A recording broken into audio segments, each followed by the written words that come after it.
Yang pertama, di sini saya akan menjelaskan tentang pengertian bahan ajar atau materi pembelajaran.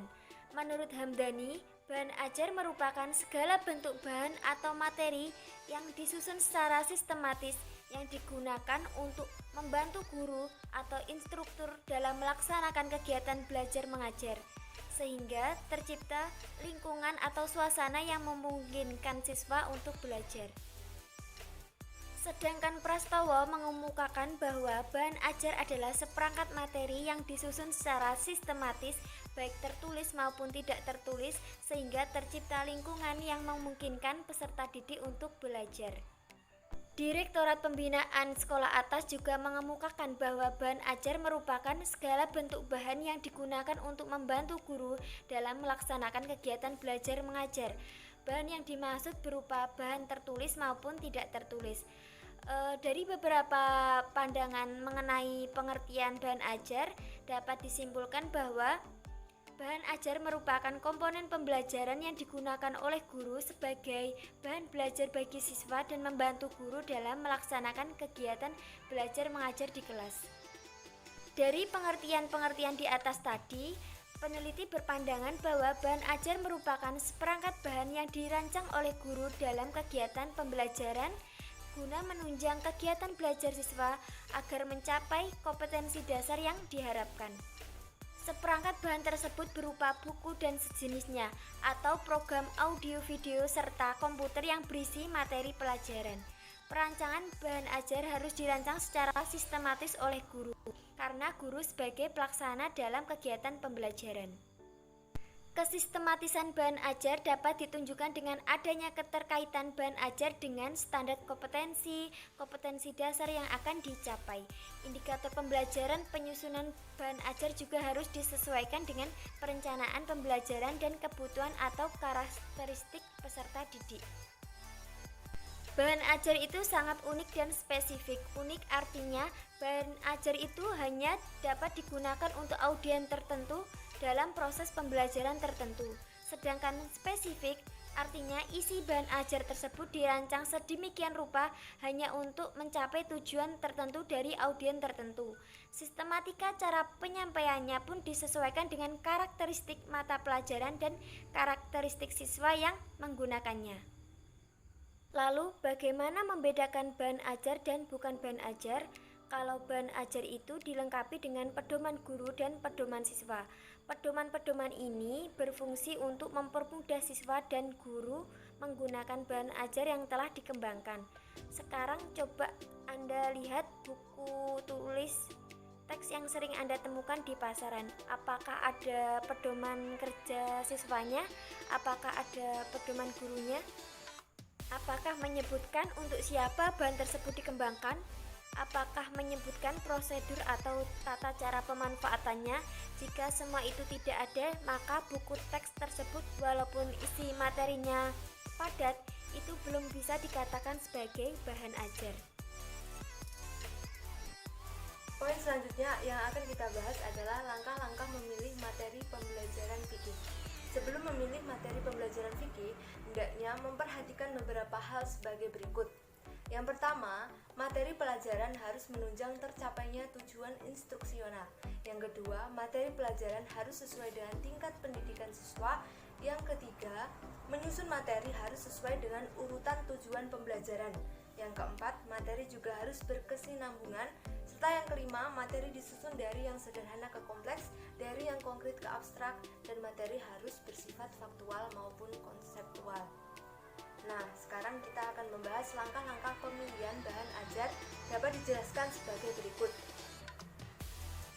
Yang pertama, mengidentifikasi aspek-aspek yang terdapat dalam standar kompetensi dan kompetensi dasar.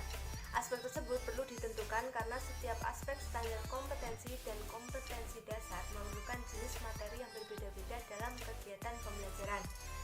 Yang kedua, mengidentifikasi jenis-jenis materi pembelajaran.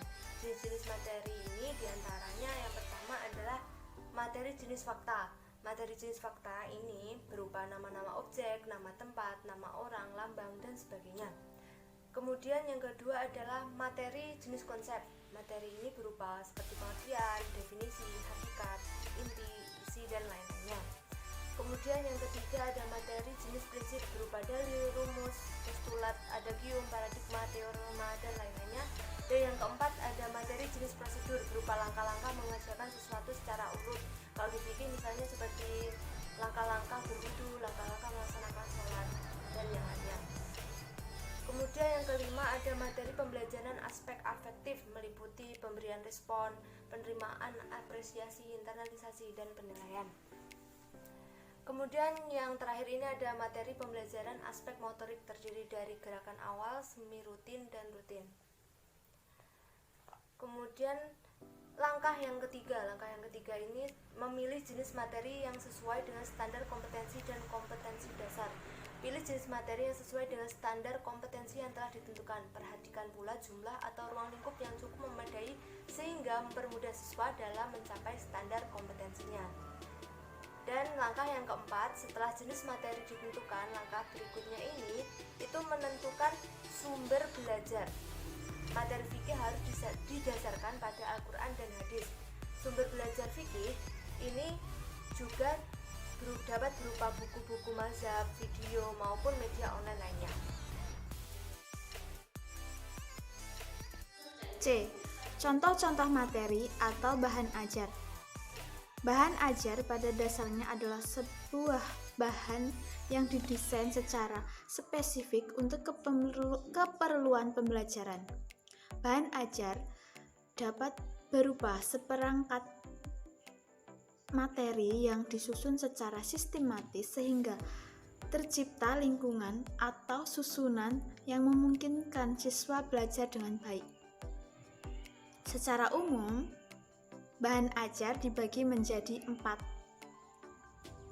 Yang pertama, bahan ajar cetak atau printed.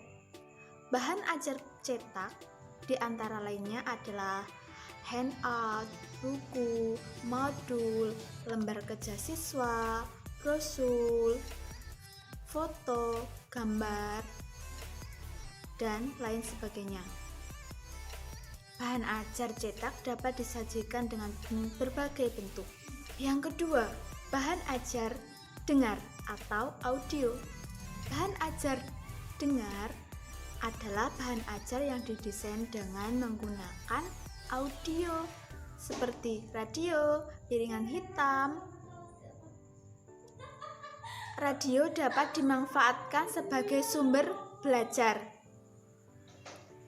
Yang ketiga, bahan ajar pandang dengar atau audiovisual. Bahan ajar audiovisual adalah bahan ajar yang didesain dengan menggunakan media audiovisual seperti film. Dan yang terakhir, bahan ajar interaktif. Media interaktif adalah kombinasi dari 2 atau lebih media. Biasanya dapat berupa audio, teks, gambar, animasi, dan video yang penggunaannya dimanipulasi untuk mengendalikan perintah dan perilaku dari sesuatu presentasi. Contohnya video pembelajaran di YouTube.